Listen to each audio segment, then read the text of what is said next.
The move to Seattle settled over us like a heavy fog, the air thick with the salty tang of the Puget Sound and the distant hum of traffic.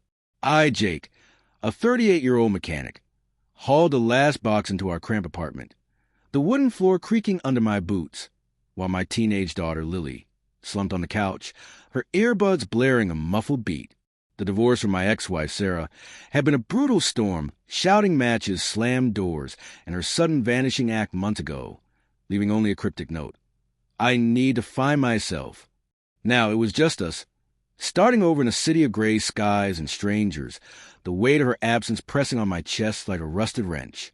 The apartment smelled of fresh paint and old dampness, a stark contrast to the cozy house we'd lost. Lily barely spoke, her dark eyes fixed on her phone, the screen's glow a barrier between us.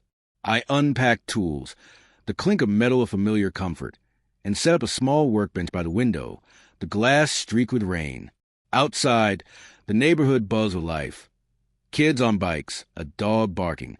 But one figure caught my eye, a man across the street, leaning against his porch, watching us. He was tall, with a sharp jaw and a leather jacket, his gaze lingering too long. I shook it off, chalking it up to new neighbor curiosity, but a knot tightened in my gut.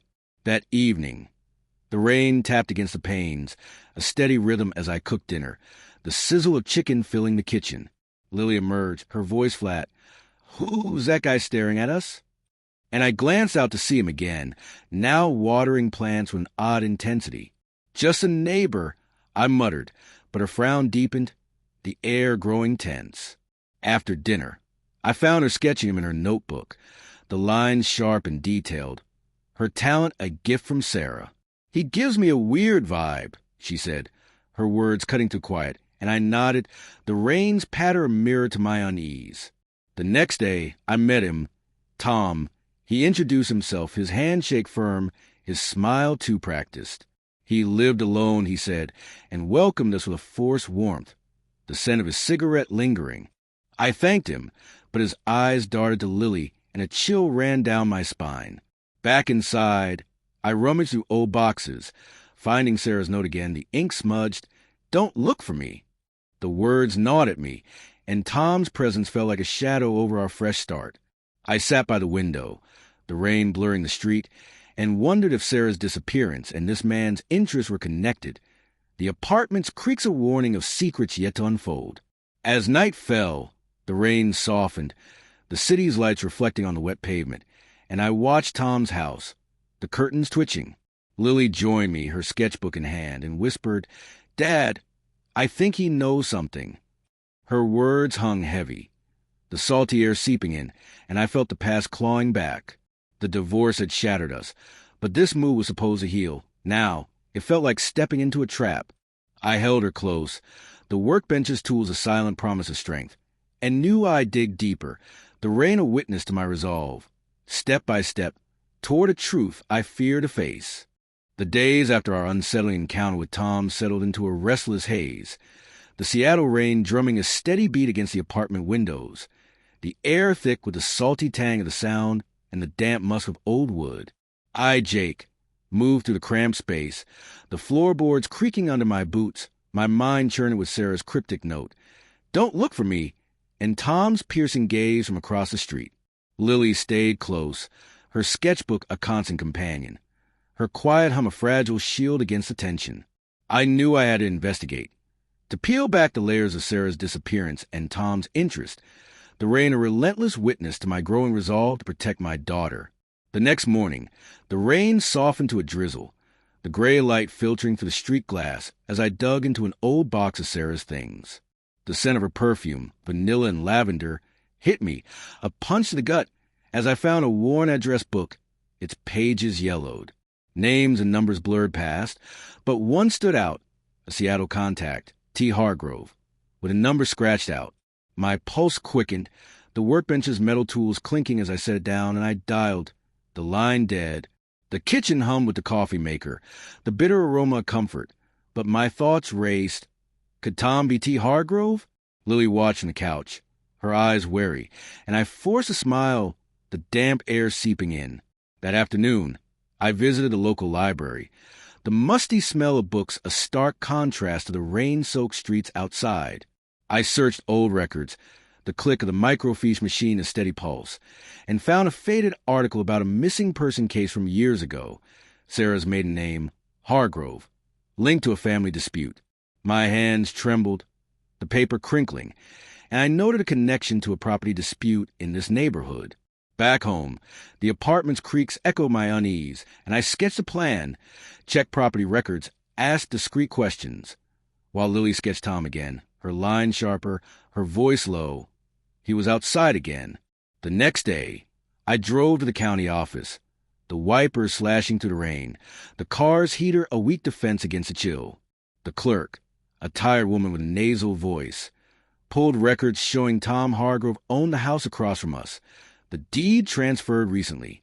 My stomach dropped, the damp air heavy as I left, the rain a curtain hiding my shock. At home, I found Lily on the porch, soaked, holding a torn envelope addressed to Sarah, postmarked months ago. "It was in the mailbox," she said, her shiver matching mine. Inside a single line, "Stay away or else." The fireplace's unlit grate stared back, the vanilla scent from Sarah's box a haunting echo, and I knew Tom's link to her was no coincidence. That night, the rain intensified, the windows rattling, and I sat with Lily, the couch's fabric rough under us, her sketchbook open to Tom's face. I told her we'd be careful, my voice steady, but my mind raced with plans. Confront Tom, call the police, protect her. The salty air seeped through a crack, the address book and envelope a map to Sarah's past, and I felt the weight of my role as her father. The divorce had left scars, but this mystery threatened more, the rain a relentless drumbeat to my determination. I held her close, the workbench's tools a silent promise, and vowed to unravel this, step by step, toward a truth that could set us free or break us further. The days following the discovery of the threatening note stretched into a tense blur. The Seattle rain pounding against the apartment windows with relentless fury, the air saturated with the briny scent of the Puget Sound and the musty dampness seeping from the old walls. I, Jake, paced the cramped living room, the wooden floorboards groaning under my heavy steps. My mind a whirlwind of Sarah's vanished presence, Tom's piercing gaze, and the chilling words, "Stay away or else," scrawled on that torn envelope. Lily sat huddled on the couch, her sketchbook clutched tightly, the faint scratch of her pencil a fragile lifeline in the storm's roar. The note, postmarked months ago and addressed to Sarah, burned in my thoughts, its implications tying Tom to her disappearance, and I felt a surge of determination to protect Lily, the rain a constant drumbeat urging me to act. The next morning, the rain eased to a steady drizzle, the gray light casting long shadows across the room as I pored over Sarah's address book again, the vanilla lavender scent of her perfume clinging to the pages like a ghost. I traced the scratched-out number 4T, Hargrove, my fingers trembling, and cross-referenced it with online records on my laptop. The screen's glow a beacon in the dimness. Hours passed, the coffee maker's bitter aroma filling the kitchen as I uncovered property transfer document linking Tom Hargrove to a house near Sarah's childhood home, a detail she'd never shared. The workbench's tools clinked softly as I set the printout down, the metal cold against my skin, and I wondered how deep this connection ran. Had Tom driven her away? Lily joined me, her voice soft. "Dad, you look scared," and I masked my fear with a nod, the damp air seeping to the window a reminder of the danger closing in. That afternoon, I ventured to a local diner, the rain-soaked streets reflecting neon signs, the chatter of patrons a dull hum as I asked about Tom. An older waitress, her apron stained with grease, mentioned he'd moved in recently, real quiet type, and hinted at rumors of a past scandal, something about a missing person. My heart raced, the coffee's warmth doing little to steady me, and I scribbled notes on a napkin, the ink smudging in the damp. Back home, the apartment's creaks echoed my unease, and I found Lily on the porch again, soaked, holding another envelope. This one empty but postmarked the same day as the first. "It was under the mat," she whispered, her shiver matching the chill in my bones. The fireplace's unlit grate a silent witness to our growing fear. The next day, I drove to the old neighborhood Sarah had mentioned once, the wipers slashing to the downpour, the car's heater a weak shield against the cold. The streets were narrow, the houses weathered, and I knocked on doors, the wood damp under my fist. An elderly neighbor, her voice raspy, recalled Sarah arguing with a man matching Tom's description years ago. Something about a debt.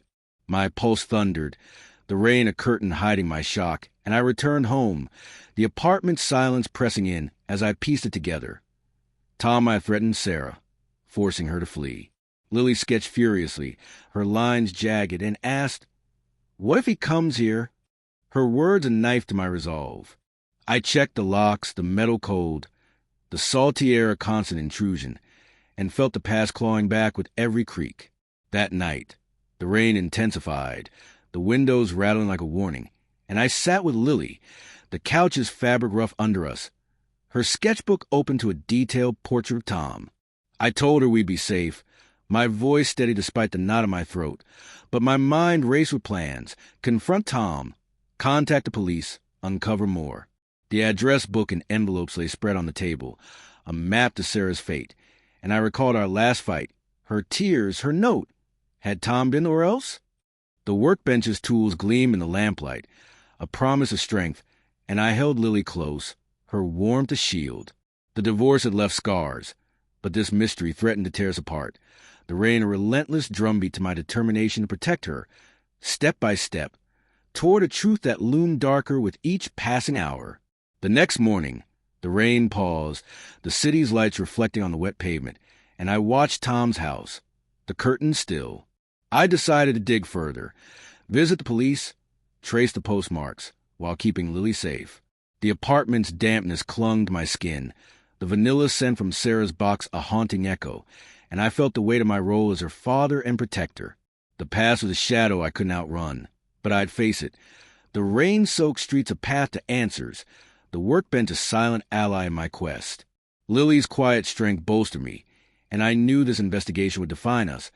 The dawn a distant hope amid the storm, step by step, toward a resolution I both dreaded and needed.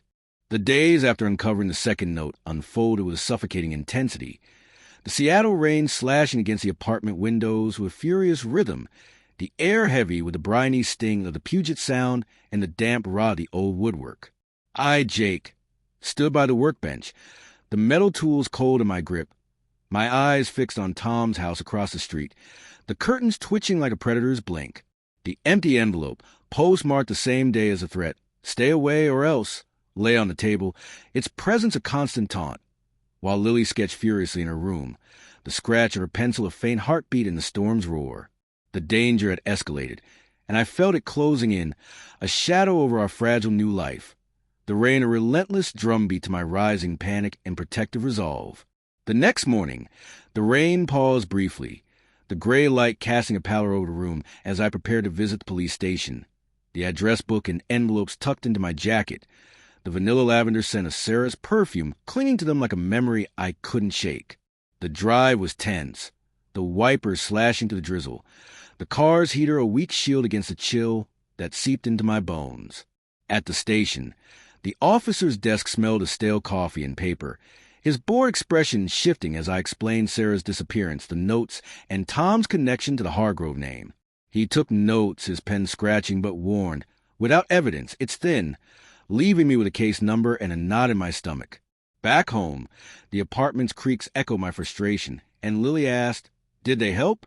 Her voice small, her sketchbook filled with Tom's watchful eyes. That afternoon, the rain returned with vengeance, the windows rattling as I dug deeper, the laptop's glow a lifeline in the dimness. I found an old news archive mentioning a T. Hargrove in a property dispute turned violent. The details vague but chilling. A man injured, a woman gone missing. My hands shook, the keyboard clacking under my fingers, and I cross-referenced it with Tom's address, the pieces aligning with a sickening click.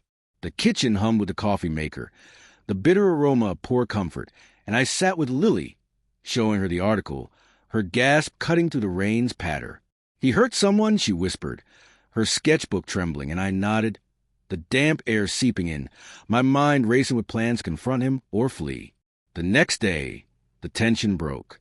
I stepped outside to check the mail, the wet pavement slick under my boots, when Tom appeared, his leather jacket glistening, his smile cold.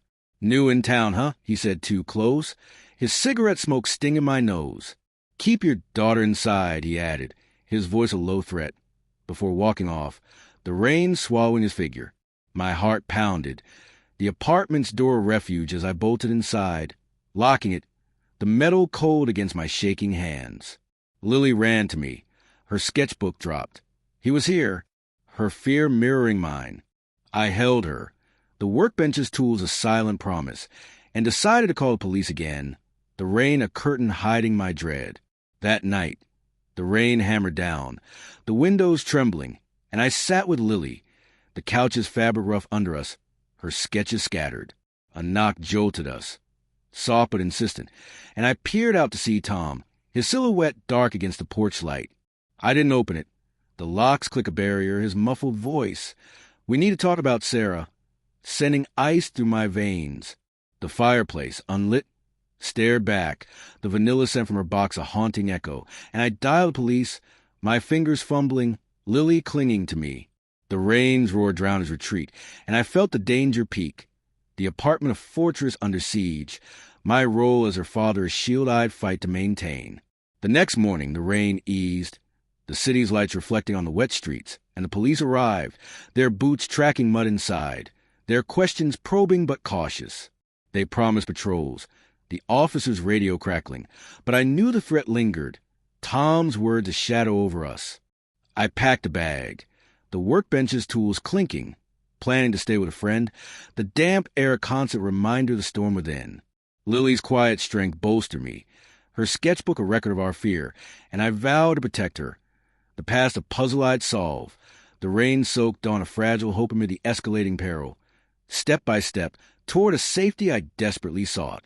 The morning after the police visit dawned with a grudging pause in the Seattle rain, the air thick with the briny tang of the Puget Sound, and the damp musk of the city waking under a heavy gray sky. I, Jake, stood in the cluttered living room of our apartment, the wooden floorboards creaking under my restless pacing, my hands gripping the workbench's cold metal tools, as if they could anchor me. The night's encounter with Tom, his muffled threat about Sarah through the door, lingered like a bruise. The empty envelopes and address books spread across the table a map to a past I couldn't escape. Lily hovered nearby, her sketchbook clutched to her chest, the faint scratch of her pencil a fragile rhythm against the tension, and I felt the weight of her safety pressing down, the damp air seeping to the cracked window, a constant reminder of the danger lurking outside. That afternoon, the rain resumed, a soft drizzle that pattered against the panes, and I drove to a friend's garage, the wipers slashing through the mist, the car's heater a weak shield against the chill. I needed space to think, the scent of oil and grease a familiar comfort as I tinkered with an engine, the clank of metal a distraction from my racing thoughts. My phone buzzed with a text from police. "Follow up tomorrow. Bring evidence." And I rummaged through Sarah's box again, the vanilla lavender perfume hitting me like a wave of memory. Beneath a stack of letters, I found a photo, Sarah with a younger Tom, their smiles forced, the background a familiar street near his house. My breath caught, the garage's dim light casting shadows, and I realized this wasn't just a neighborly feud. It was personal, a connection that might have driven her away, or worse. The next day, the rain intensified, the windows rattling as I prepared for the police meeting, the apartment's creaks a nervous accompaniment to my packing, photo, envelopes, address book, all tucked into a worn backpack. Lily watched, her eyes wide, her sketch of Tom now marked with red lines, a sign of her growing fear. "Stay with Elena today," I told her, my voice steady despite the knot in my throat, and she nodded, grabbing her bag. The doors click a hollow sound. At the station, the officer's desk smelled of stale coffee and ink, his scrutiny intense, as I laid out the photo and notes. "This could be coercion," he said, his pen scratching, promising to investigate Tom's past, but urging caution. The damp air clung to my skin as I left, the city's wet streets a mirror to my unease, and I wondered if Sarah was alive, the photo burning in my pocket. That evening, back home alone, the rain hammered down, the silence deafening without Lily's presence, the fireplace unlit and cold. I scoured the address book again, the pages brittle, and found a hidden note tucked inside. Sarah's handwriting shaky. "Tom knows too much. I had to run. My heart sank. The workbench's tools clinking as I dropped them. The vanilla sent a haunting echo of her fear. The police call came. Tom had a record, assault tied to that property dispute, the missing woman matching Sarah's description. The revelation hit like a punch, the rain a relentless drumbeat, and I grabbed my phone, dialing Lily to ensure her safety, her voice a lifeline. "I'm okay, Dad," easing the panic. The next morning, the rain eased to a mist, the city's lights reflecting on the wet pavement, and I met the police again. The stations was a stark contrast to my turmoil. They showed me a sketch, Tom's face, now with a warrant, and planned a raid on his house. I returned home, the apartment's dampness await, and found Lily sketching a new scene, Sarah's face smiling. "I dreamed of her," she said, her voice soft, and I held her, the workbench a silent ally, the photo and note a testament to the truth unfolding. The past was a puzzle piecing together. Sarah fleeing Tom's threat, his pursuit bringing him here, and I vowed to see it through, the mist outside a fragile hope amid the escalating stakes. Step by step, toward a resolution that could free us or shatter us completely. The afternoon brought a knock, police, not Tom, and they updated me. The raid imminent, the officer's radio crackling with urgency. I packed more, the workbench's tools a promise of strength, the damp air a constant intrusion, and sat with Lily, her sketches a record of our journey. The divorce had left scars, but this mystery threatened our future, the rain-soaked streets a path to answers, the apartment a fortress I defend. I thought of Sarah, her laugh, her tears, and felt a mix of grief and resolve. The police's presence a shield, the mist a sign of clarity nearing, step by step, toward a truth I'd face for her and Lily. The afternoon after the police update stretched into a taut silence, the Seattle rain resuming its relentless assault on the apartment windows, the air thick with the briny bite of the Puget Sound and the damp chill seeping through the old walls. I, Jake, stood by the workbench, the metal tools cold and heavy in my hands, my eyes fixed on the photo of Sarah and Tom, the hidden note. Tom knows too much.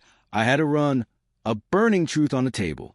Lily sat close, her sketchbook trembling in her lap, the faint scratch of her pencil a fragile counterpoint to the storm's fury, her dream of Sarah's smile a haunting echo. The police raid on Tom's house loomed, a promise of answers, but the tension coiled tighter, the damp air a constant reminder of the danger closing in, and I braced for a confrontation that could define our fate. That evening, the rain hammered down, the windows rattling like a warning, and a sharp knock jolted us. The police, their boots tracking mud inside, their radios crackling with urgency.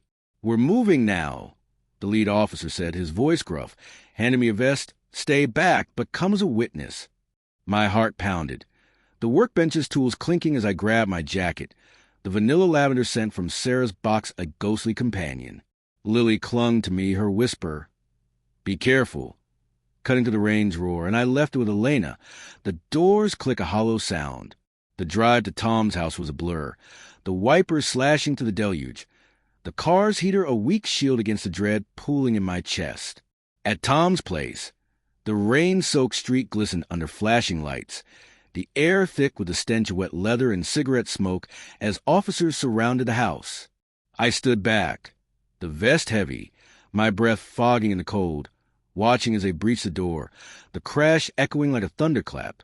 Shouts erupted and Tom emerged, his leather jacket slick, his face twisted in rage. "You did this, Jake." His words a dagger as he lunged, only to be tackled by an officer. My knees buckled, the damp ground cold under me, and I saw inside, papers scattered, a photo of Sarah marked with red, a gun on the table. The officer restrained Tom, his curses fading, and I felt a mix of triumph and terror. The rain a relentless witness to this reckoning. Inside, the police searched, the musty scent of the house clashing with the rain's freshness, and I followed, my boots squelching on the wet floor. They found a locked box, the officer prying it open to reveal a journal, Sarah's handwriting, detailing Tom's threats over a disputed inheritance, her plan to disappear, her fear he'd kill her. My throat tightened, the workbench's strength a distant memory, and a Polaroid fell out. Sarah, alive, dated months ago, a note scrawled, "Safe, don't trust him." Relief crashed over me, the damp air a balm, but the gun's presence chilled me, Had he planned to silence her here? The police confirmed Tom's arrest, the radio crackling with updates, and I sat on his couch, the fabric rough, the truth sinking in. Sarah had escaped, but Tom's pursuit had brought this nightmare. The next morning, the rain eased to a mist, the city's lights reflecting on the wet pavement, and I returned home, the apartment silent of relief as Lily ran to me, her sketchbook forgotten. "Is it over?" she asked, her voice trembling, and I nodded, holding her close, the workbench a silent ally in the corner.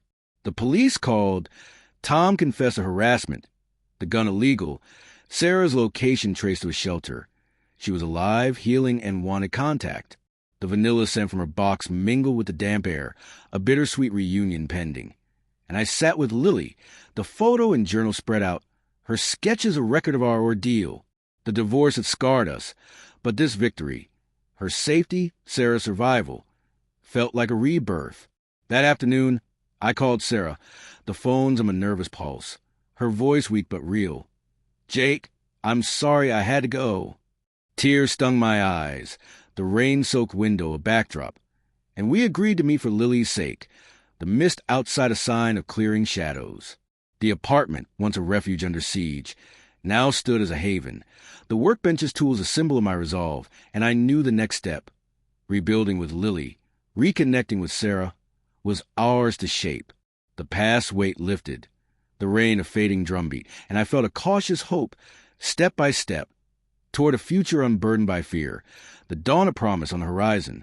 The afternoon after the police raid settled into a fragile calm, the Seattle rain giving way to a soft mist, the air fresh with the earthy scent of wet soil and the lingering brine of the Puget Sound.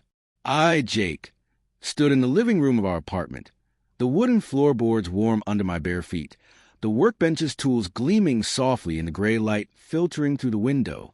The photo of Sarah in the journal, proof of her survival, lay on the table, the vanilla lavender scent from her box a bittersweet reminder of the ordeal we'd endured.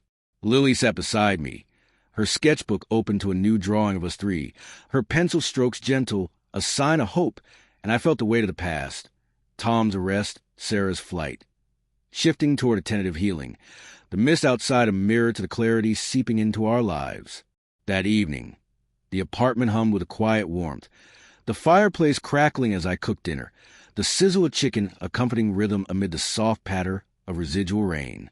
I called Sarah, the phones on a nervous pulse, her voice trembling yet familiar. "Jake, I'm at a shelter. I want to see Lily."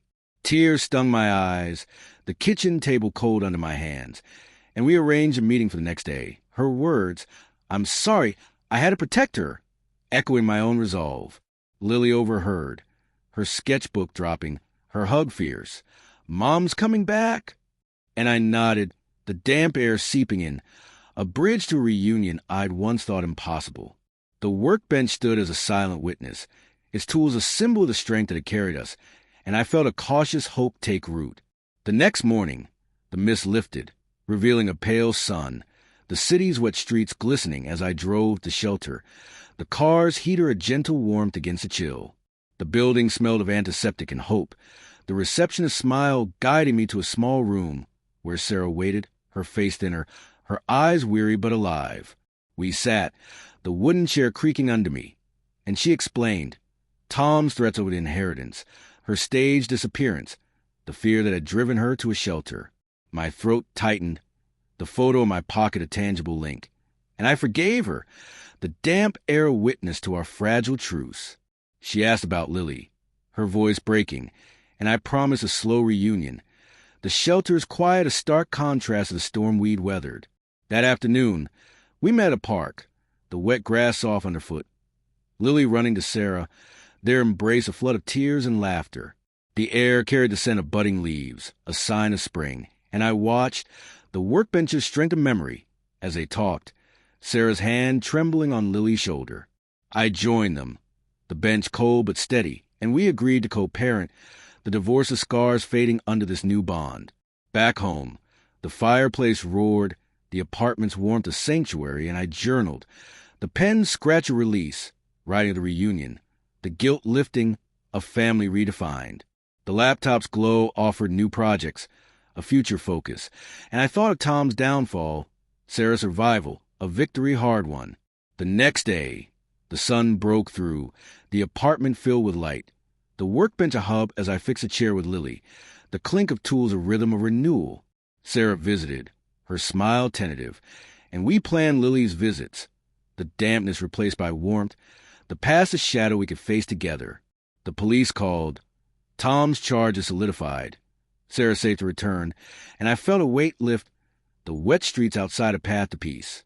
We cooked together, the sizzle of pancakes a celebration, her laughter blending with Lily's, and I sat by the window, the journal in hand, writing of healing, the fireplace a witness to our mending, step by step, toward a life rebuilt with love and trust. The days following our tentative reunion with Sarah unfolded with a gentle transformation, the Seattle rain giving way to a bright spring dawn, the air alive with the fresh scent of budding leaves, damp earth, and the faint brine of the Puget Sound drifting through the open window. I, Jake, stood in the living room of our apartment, the wooden floorboards warm under my bare feet, the workbench's tools polished and gleaming in the soft sunlight that filtered through the curtains. The photo of Sarah, Lily, and me from the park lay on the table, the journal of her escape from Tom a closed chapter, its vanilla lavender scent a fading memory now mingled with the promise of new beginnings. Lily danced around, her sketchbook filled with vibrant colors, her laughter a melody that filled the space, while Sarah's presence, tentative but growing, brought a warmth I hadn't felt in years. The ordeal with Tom, his arrest, and the threats had scarred us, but this week marked full closure, a horizon of hope stretching before us, the spring breeze a mirror to the renewal taking root in our hearts. That morning, the sun climbed higher, casting golden patches across the room, and I cooked breakfast, the sizzle of bacon and the clink of plates a ritual of our new routine. Sarah joined us, her smile cautious but genuine, her hand steadying Lily's as they flipped pancakes, the kitchen filled with the rich aroma of batter and coffee. We talked, her voice soft as she recounted her sheltered days. Fear, isolation, the resolve to protect Lily, and I listened, the workbench in the corner a silent witness to the strength that had carried me. I apologized for the silence that had fueled our rift, the damp air of those rainy nights a distant echo, and she nodded, tears glistening. I should have trusted you. The table, once a battleground of tension, now held our laughter, and I felt the divorce's wounds begin to heal, the sunlight a balm to our fragile bond. That afternoon, we ventured outside, the wet grass of the park soft underfoot, the air carrying the scent of blooming flowers as Lily ran ahead, her kite soaring against the blue sky. Sarah and I sat on a bench, the wood warm from the sun, and planned future, shared custody, family days, a slow rebuild. She spoke of therapy, her strength growing, and I shared my counseling insights, the workbench's lessons of patience shaping my words. A jogger passed, the sound of their footsteps a gentle rhythm, and I thought of Tom's downfall, the police raid, the gun that threatened her life, memories that now fuel my gratitude. Back home, the apartment glowed with warmth, the fireplace crackling as we unpacked Sarah's few belongings, the vanilla scent blending with the room's new life, and I journaled, the pen scratch a release, writing of forgiveness, the past shadow lifting. The next day, the sun shone brighter, the city's wet streets dry into patches of green, and I returned to the garage. The scent of oil and metal a welcome return to normalcy. Colleagues greeted me, their nods a sign of community, and I fixed an engine, the clank of tools a victory song, my hands steady with purpose. Sarah and Lily visited, her laughter mingling with the garage's hum, and we planned a picnic, the workbench at home a symbol of the stability we'd fought for. The police called, Tom's trial set, Sarah's safety assured, and I felt a weight lift, the dampness replaced by light, the apartment a haven as we cooked together, the sizzle of burgers a celebration of our bond. I sat by the window, the journal in hand, reflecting on the journey. Sarah's flight, Lily's resilience, my resolve, a tapestry of pain and triumph. The following morning, the apartment buzzed with life, the sunlight streaming through as Sarah helped Lily with homework, the scratch of her pencil a new rhythm. I fixed a leaky faucet, the workbench's tools a partner in our home's care, and we laughed over spilled water, the kitchen table a hub of joy. Sarah shared plans to return part-time, her voice steady, and I envisioned the future, teaching Lily to fix cars, family dinners, a life unburdened. The park called us again, the grass now dry, the kite a speck against the sky, and I held Sarah's hand. The divorce's scars fading, the workbench a testament to our strength. The evening brought a quiet meal, the fireplace's glow a witness, and I wrote of closure, the spring air promise. Step by step, toward a horizon where love and trust reigned, our family whole at last.